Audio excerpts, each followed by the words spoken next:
Bienvenidos a Horrorverse, el universo del horror. Mi nombre es Telles y el día de hoy me encuentro con un gran amigo mío, fanático del terror, el misterio, lo paranormal, casos de crímenes, mitos y leyendas. Alan, ¿qué tal estás?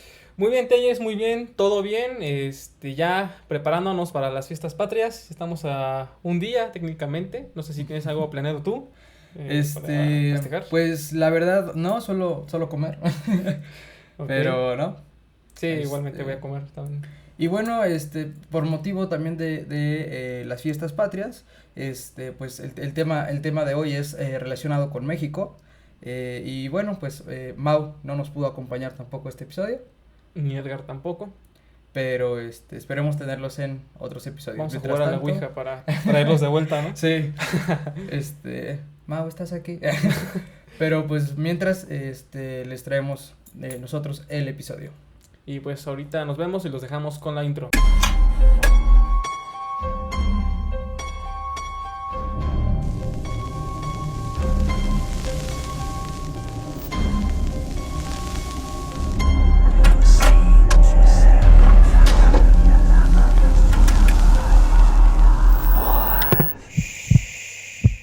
El 13 de junio de 1908, a las afueras de la Ciudad de México, los restos de una mujer anciana cuyo nombre se presume era Antonia fueron encontradas en Río Consulado. La mujer aparentaba ser indigente por el maltrato en su ropaje y vestía con una camisa de manta y delantal que le cubría por el frente.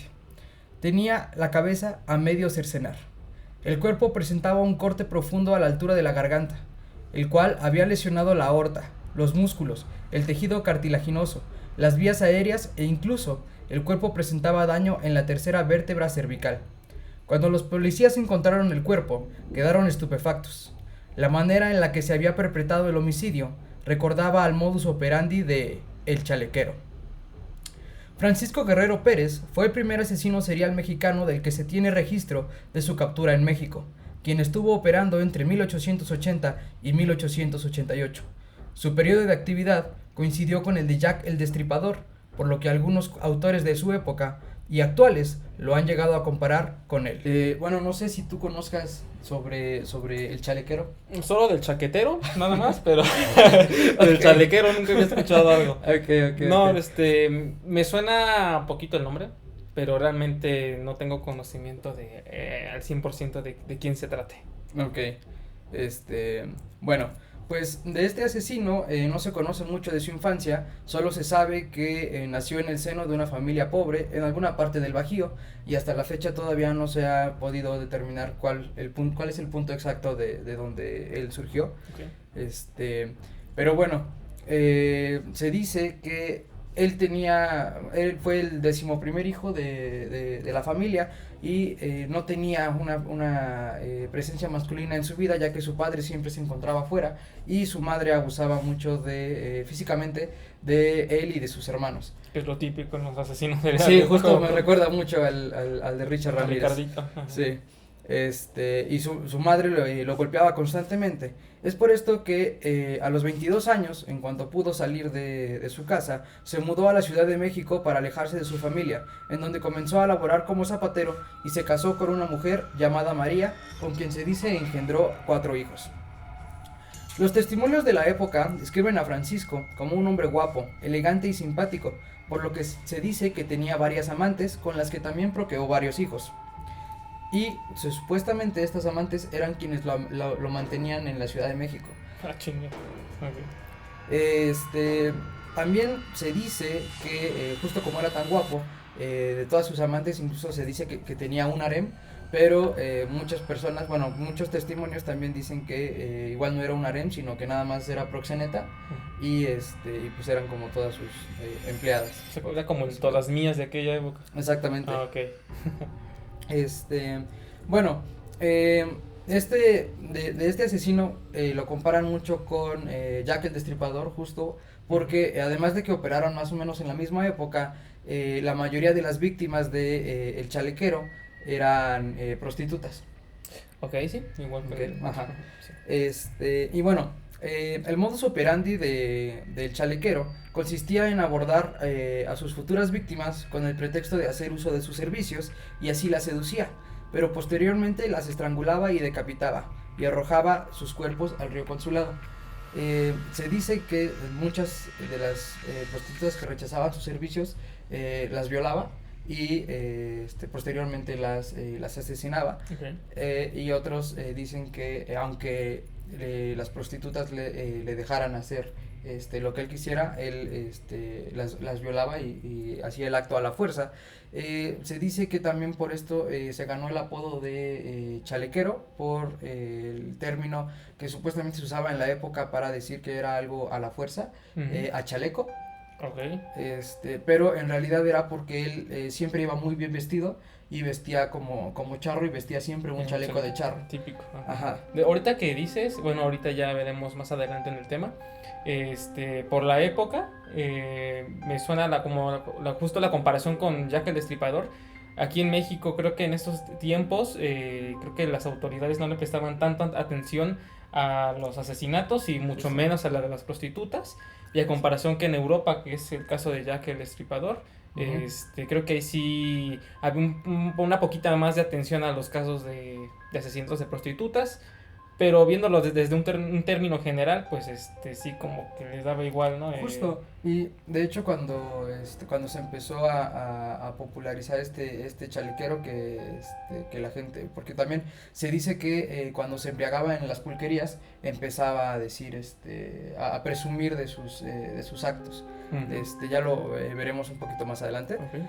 Pero incluso en algún momento cuando llegó la información del otro lado del mundo a México sobre Jack el Destripador y del modus operandi que tenía y todo, muchos periódicos de aquí de México mencionaban que ¿en Londres? Sí, en Londres. Que en Londres había un chalequero. Un chalequero. Aquí se llamaba Jacobo el Destripador, el matatripas. Okay. Justo también porque tiraba a sus víctimas en el río Consulado, también uno de los nombres con el que se le nombraba era el degollador del río Consulado. Okay. Y se supone que a todas sus víctimas las aventaba al río después de asesinarlas. Okay. Bueno, con la mano izquierda detenía las manos de las damas, mientras que con sus piernas inmovilizaba las piernas de la víctima. Con la mano derecha les introducía un pañuelo en la boca para evitar que se escucharan los gritos, y una vez silenciadas, violaba a las víctimas para después asesinarlas, degollándolas o estrangulándolas. Después de asesinarlas, el chalequero empleaba un cuchillo para cercenar la cabeza del cadáver y desollarlo, para posteriormente curtir la piel y utilizarla en su oficio de zapatero. No mames. Hoy empezamos mal, güey. Sí. Bueno, justo también como la mayoría de sus víctimas eran prostitutas, como dices, a la gente no le llamaba la atención y por eso tardaron bastante en descubrirlo. Y también mucha gente no se interesaba en saber el porqué de los asesinatos de las prostitutas, ya que mucha gente pensaba que se lo merecían porque vivían en pecado y era una manera de hacerles justicia. Incluso se llegó a decir que esta era la motivación del chalequero, justo esta motivación religiosa, porque también él presumía de que había sido sacristán, que él había sido sacristán y que era un fiel seguidor de la Virgen de Guadalupe. Supuestamente esto lo decía él, pero como no se sabe mucho de su infancia, quién sabe a partir de qué momento empezó a hacerlo. Pero me decías. Justo ahorita que dijiste, bueno, que ya hemos comentado que no le prestaban atención a los asesinatos de prostitutas. Creo que me parece que también en esa época estaba lo de las poquianchis, no sé si la ubicas.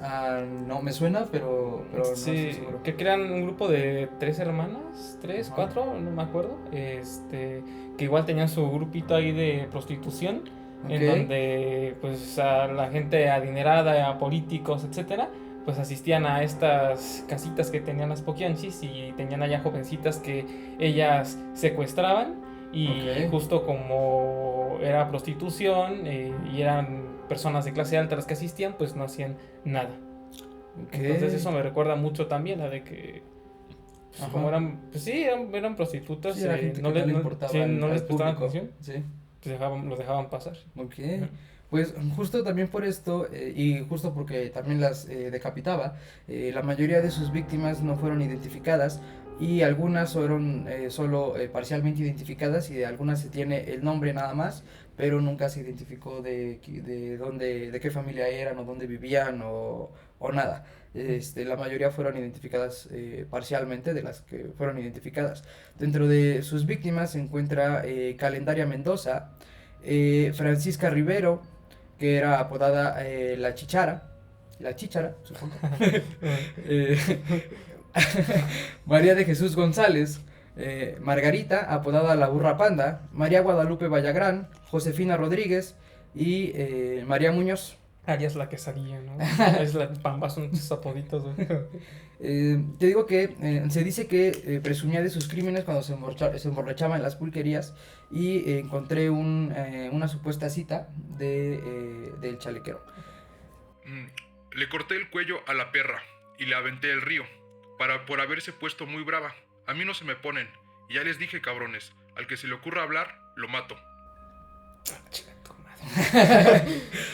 Después, otra víctima fue Murcia Gallardo, quien era una mujer pobre dedicada a la prostitución y cuyo cadáver decapitado fue descubierto a las orillas del río Consulado en 1888 con rasgos de violación. Varios vecinos ubicaron a Murcia en compañía de Francisco Guerrero la última vez que se le vio con vida, razón por la cual, el 13 de febrero de 1888, el detective Francisco Chávez aprendió a Guerrero. Tras su captura, una nueva denuncia surgió en su contra.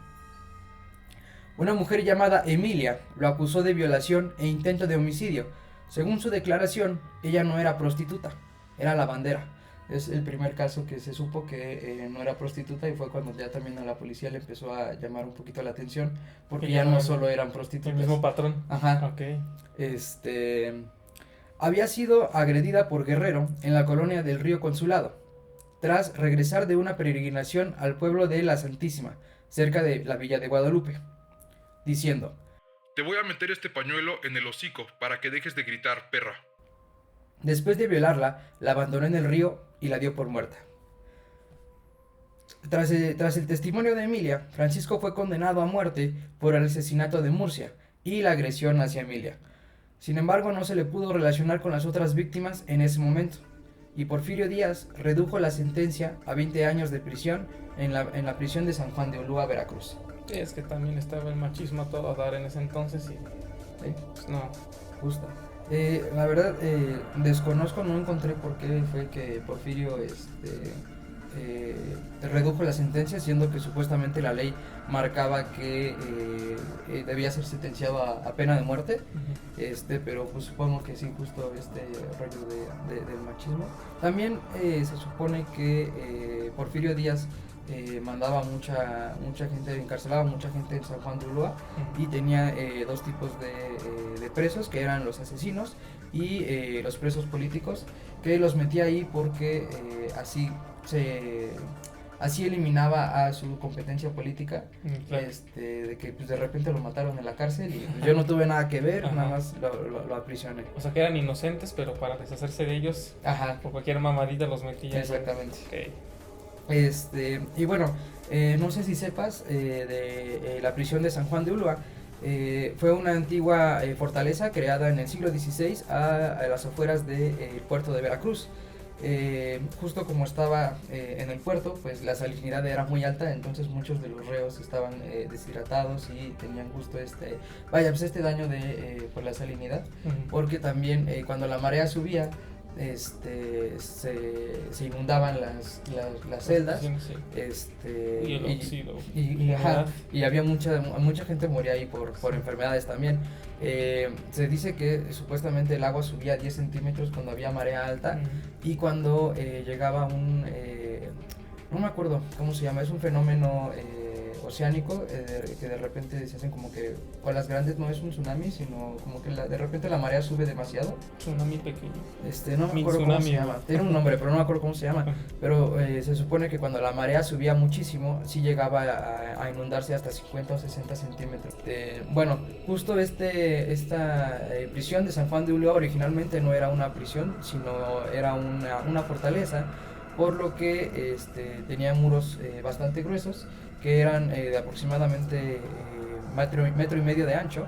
Y las celdas originalmente no fueron construidas para hacer celdas, sino que eran almacenes de aproximadamente 12 metros de largo por 4 de ancho, en donde se llegaba a recluir hasta más de 100 personas hacinadas. No tenían camas, no tenían baños ni letrinas, entonces vivían ahí en toda su porquería. Y pues imagínate cuando se inundaba, sí, peor eso, ¿no? Sí, o sea, era pues orina, todos los desechos humanos y luego la humedad y luego todo mojado. Justo. Sin embargo, Francisco no cumplió su sentencia de 20 años, ya que en 1904 Díaz emitió un indulto para los presos políticos porque supuestamente había mucha presión social, y justo para bajar la presión social se supone que liberó a varios presos políticos. Y durante estas liberaciones se traspapeló el nombre de Francisco Guerrero y lo liberaron por error en 1904. Después trató de seguir una vida normal, pero pues claramente el vicio le regresó. El vicio le regresó. En 1908 fue publicado un reporte gráfico de uno de los ataques atribuidos a Guerrero. La supuesta víctima era una prostituta llamada Lorenza Urrutia, quien también actuaría como testigo en el juicio por la muerte de la penúltima víctima del Destripador. También se le consideraba, uno de los nombres que tenía era también el Destripador del Río Consulado. Destripador. Okay. También justo porque se le relacionaba también con Jack el Destripador, entonces justo... Era como el Jack mexicano, ¿no? Ajá, sí, de hecho sí se le conoció también como el Jack Destripador mexicano. Ok. Jack el Destripador mexicano. Según relató Lorenza, ella había conocido a Guerrero cerca de las vías férreas de la colonia Peralvillo. El hombre se le acercó para pedirle lumbre para su cigarrillo. Acto después sacaría un cuchillo con el cual la amagaría. Menciona, le pidió la acompañara a charlar a un punto cerca de ella. En esta ocasión, la mujer pudo escapar gracias a que engañó al asesino para que la dejara ir, supuestamente porque iba a recoger dinero.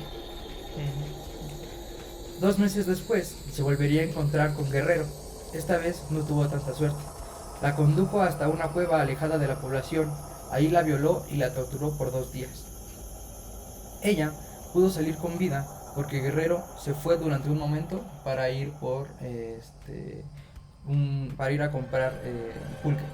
Porque supuestamente se le había acabado la botella que traía. Y se escapó su víctima. Y se le escapó la víctima. Okay. Después, la otra víctima que se le conoce fue Antonia, la anciana con la que empecé el cadáver que mencioné al principio del programa. Es justo esta Antonia, que supuestamente la razón que dio Francisco para haberla asesinado es que se acordó de un negro que lo maltrataba, y dice: me acordé de un negro muy malo que me molestaba mucho en San Juan, y pues me dieron ganas de matar, para sacar mi coraje. En esta ocasión, Guerrero había cometido múltiples errores. Un niño llamado José Inés Rodríguez había sido testigo de la violación y el asesinato de la anciana, ya que era pastor y estaba arreando a su ganado cerca del río, cuando escuchó los gritos de la mujer. Okay. Entonces el niño se asoma, se acercó, estaba oculto entre los matorrales y vio todo lo que Francisco le hacía a la anciana. Además de que pasaban por ahí 2 mujeres hermanas de apellido Solorio, que también vieron a Guerrero. Una vez que ya había perpetrado a la mujer y la había asesinado, lo vieron cubierto de sangre y limpiándose las manos, limpiándose las manos y la cara ahí en el río, a unos pocos metros de donde había dejado el cadáver. Ajá. Después de eso, fue un periodista que había pasaba por ahí, fue a documentar el caso, y fue quien se dio cuenta de que había similitudes con los otros asesinatos y con los otros cadáveres que habían aparecido durante los años a partir de 1880, y fue el que empezó a hacer como toda esta relación a hilar el modus operandi, justamente. Okay. Pero bueno, mientras hacía la investigación y tal,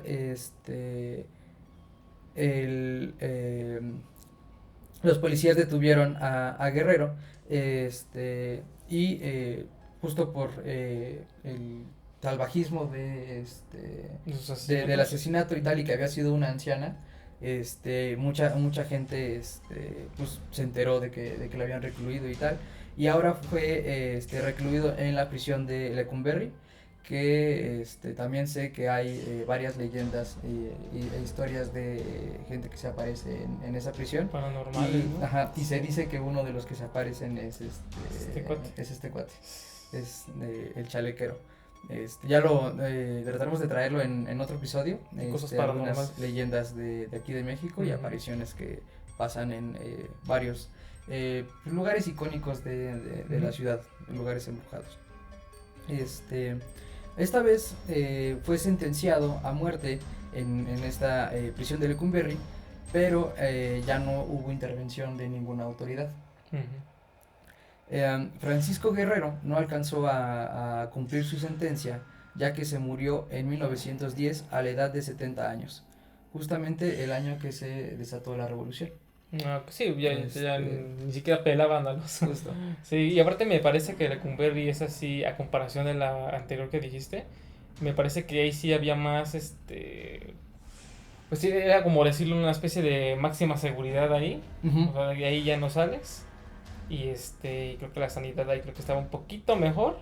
Y ubico más o menos cómo son las cárceles, porque hay una película de Pedro Infante donde sale Lecumberri, la grabaron, y se ven así como, o sea, parece patio de secundaria, güey. Está ahí en medio del pasillo y los edificios de al lado son las cárceles, y yo creo que en cada cuarto han de caber máximo unos 10 o 15 personas, y ahí en la película no se ve que tengan cama ni nada.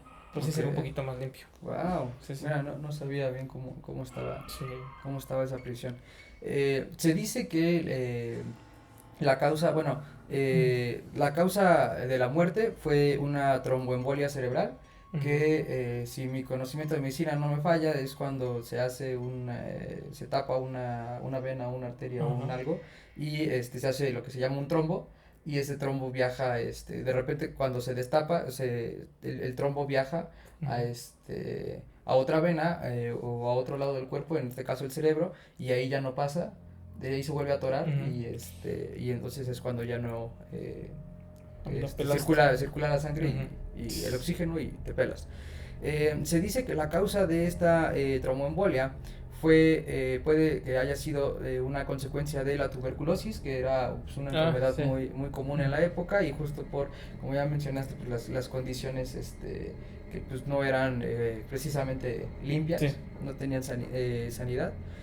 Otros dicen que pudo haber sido por tifoidea, la causa de muerte, y algunos otros dicen que tuvo varios accidentes contra un bate o un palo de madera. Golpes en la cabeza. Ajá. Puede ser, porque te acuerdas que en el de Richard Ramírez también este cuate tuvo golpes en la cabeza, creo que 2 o 3 veces. Y no será descabellado que haya tenido también golpes en la cabeza quizás en su infancia, no lo sabemos. Y que de ahí se haya desatado su comportamiento. Justo, también se dice que justo estos accidentes fueron causados por algún otro reo. Pero sí puede ser también que haya sido esta la causa. Bueno, fue encontrado en su celda inconsciente y lo trasladaron al Hospital Juárez, donde finalmente falleció. También dicen que en el Hospital Juárez también se aparece. No, también hay apariciones. Cosas paranormales. Ajá. Y no estoy muy seguro, pero justo creo que es el hospital en el que se aparece la planchada. Lo mencionaron en el episodio 2, no. En el episodio 3. En el episodio 3. Véanlo. Véanlo, justo. La planchada me parece que se aparece en el Hospital de Juárez. Creo que ya fue después del terremoto del 85. El 85, creo ¿no? que sí. Sí, creo que a partir de ahí ese hospital, creo que hubo muchos muertos, entre ella la enfermera esta, y eso fue la leyenda. Justo. Y bueno, ahora analizaremos el perfil psicológico. Un criminólogo y médico italiano llamado Cesar Lombroso planteó la teoría de que las causas de la criminalidad están relacionadas con la biología y concebía el delito como resultado de tendencias innatas de origen genético, observables, según él, en rasgos físicos de los delincuentes, habituales como asimetrías craneales, determinadas formas de la mandíbula, de las orejas, etc. Aunque también mencionó otros factores como el grado de civilización, la densidad de la población en la que creció el individuo, la alimentación, el alcoholismo, la instrucción que se le dio al individuo mientras crecía, la posición económica e incluso religión. No sé tú qué opines de esto. Digo, ya lo vimos también en el episodio de Richard Ramírez, sí. Que justo también tuvo mucho que ver los abusos que sufrió en su infancia y algunos aspectos religiosos que malinfundaron en él cuando era pequeño, pero no sé, ¿tú qué piensas de esto? ¿Es innato o se crea con tu manera de crecer, tu manera en la que te crían? Yo creo que bueno, es que varía mucho, ¿no? Pero yo me iría en este caso por este cuate, al igual que Richard, por el desarrollo, por su entorno, perdón, en el que vivió en su infancia, aparte todo lo que aprendió, lo que vivía y cómo lo trataba su mamá, como fue cuando empezaste el episodio, y la parte religiosa que estaba súper fuertísima en ese entonces de la revolución. Yo creo que también fueron pues creando sus ideales, además de que, repetimos, el machismo estaba en su máximo esplendor en ese entonces, y por lo visto veía como objeto sexual nada más a las mujeres. Justamente. Y ya después se las desechaba y pues no las veía como una persona, pues igual que Richard Ramírez, no veía como persona a sus víctimas. Justo encontré varios paralelismos con Richard Ramírez. Justo también se menciona que no veía a las mujeres nada más que como pues sí, objetos sexuales, y incluso se ha llegado a decir que probablemente su madre también era prostituta. Y que por eso esta, pues, no sé, esta aberración o esta afición con las prostitutas.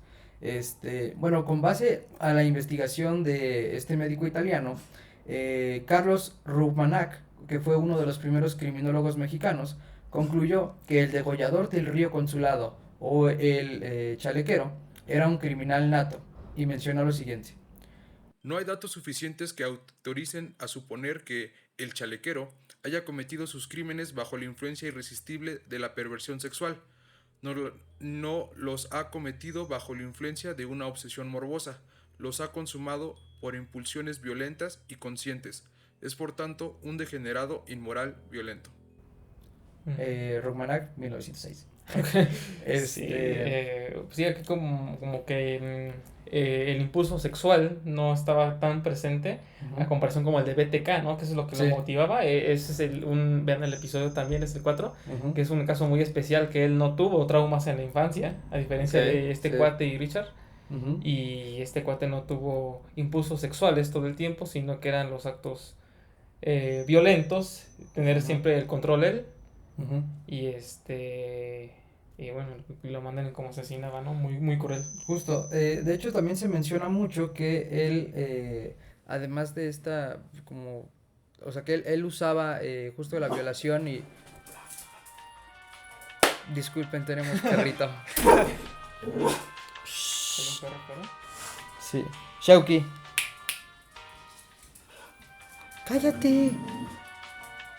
Una actividad paranormal, güey. El chalequero se apareció, chavos. Algo acaba de detectar. El chalequero fue un buen hombre. Que él tenía un odio hacia la mujer en general.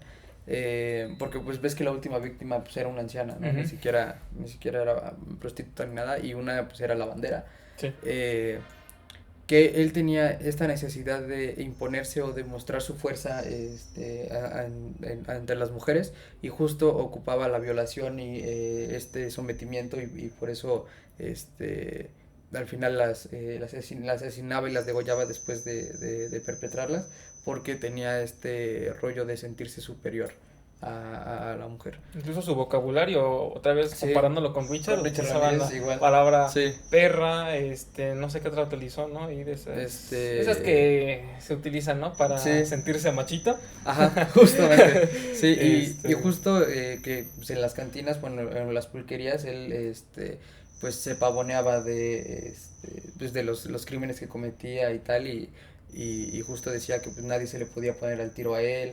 Y justo mucha gente al final ya conocía que él era el asesino, o que él pues era un matón, un hombre de la mala vida, pues. Pero incluso muchas prostitutas ya sabían también que pues, se conocen y son compañeras y tal. Entonces muchas ya sabían que él era que él desaparecía mujeres, no sabían si él las asesinaba, pero que él las desaparecía, pero nadie se atrevía a denunciarlo por justo miedo a las represalias que podía tomar este güey. Sí. Y bueno, no sé si tú quieres mencionar algo de Jack el Destripador o algo así, como introducción del tema para otro episodio.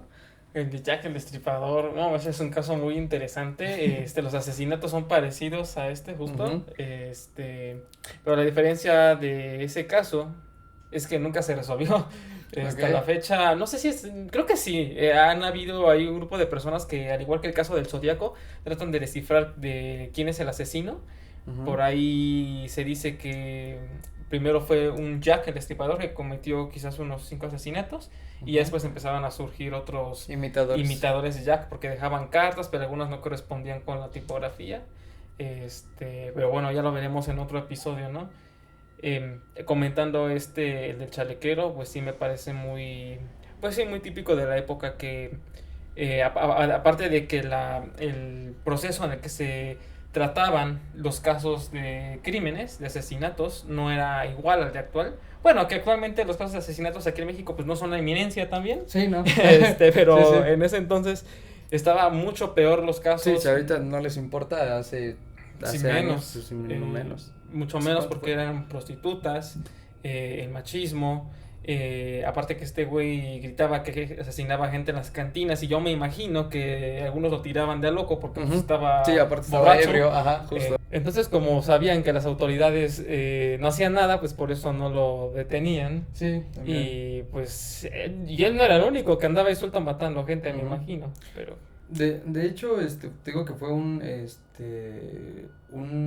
periodista el que fue el que empezó a hilar todo, y cuando ya, aquí en México en ese entonces no se tenía el concepto de asesino serial. Sí. Entonces, también por eso también fue difícil, encontrar que era un mismo asesino, ¿no? Sí, igual como era la época de la revolución y era asesinato tras asesinato todos los días. Por aquí lado te podían matar, entonces...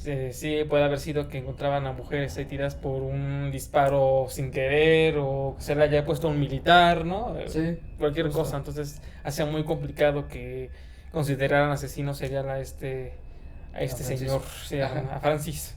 Francis. Una imagen de Francis, el de Malcolm. No, el otro, el Francisco de aquí. Y bueno, pues básicamente esta es la historia de el chalequero, que pues como ya mencioné, se hizo famoso básicamente porque es considerado el primer asesino serial capturado aquí en México, y porque pues él actuó durante más o menos los mismos años que Jack el Destripador. Pero sí, creo que este tema de el primer asesino serial en México creo que nos abre muchas puertas para hablar de otros asesinos seriales aquí en México más actuales. De hecho, ahí tenemos uno en mente, que ya lo hemos mencionado antes. Sí. Estamos viendo si lo traemos, pero excelente, ¿no? Es un tema que se puede comparar fácilmente, sobre todo con Richard Ramírez. Y bueno, si no han visto los episodios de Richard Ramírez, véanlos para que puedan entender a qué cosas nos referimos en este episodio. Justo, también justo quisimos traer este tema porque pues es el mes patrio y pensamos si en un futuro es posible en los próximos episodios conjuntarlo con, como ya mencioné, de algunos de leyendas de varios lugares, también de los lugares que se mencionaron aquí en este episodio. Ya Edgar estará encargado de hacer ese episodio para también tenerlo ya presente aquí en el programa. Justo, igual vean el episodio 21 que no tiene nada que ver con mes patrio. Ustedes véanlo.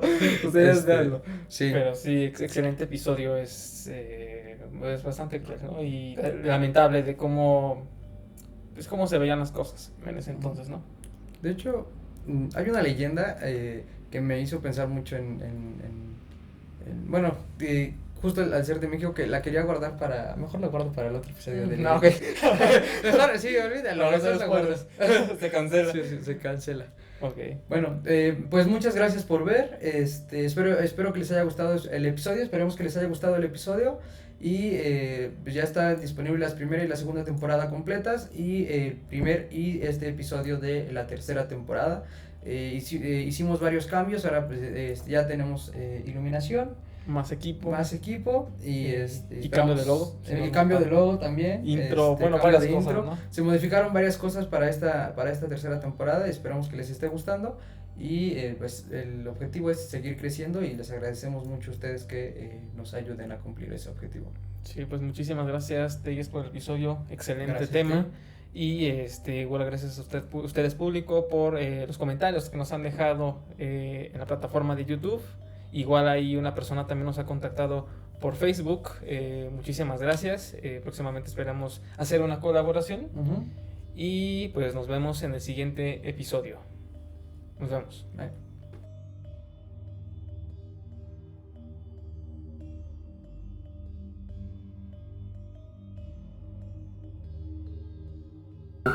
Lo prensaba, ¿no? Puta madre, pinche. Sí. Puta madre, deja que pase. Vale, madre, güey.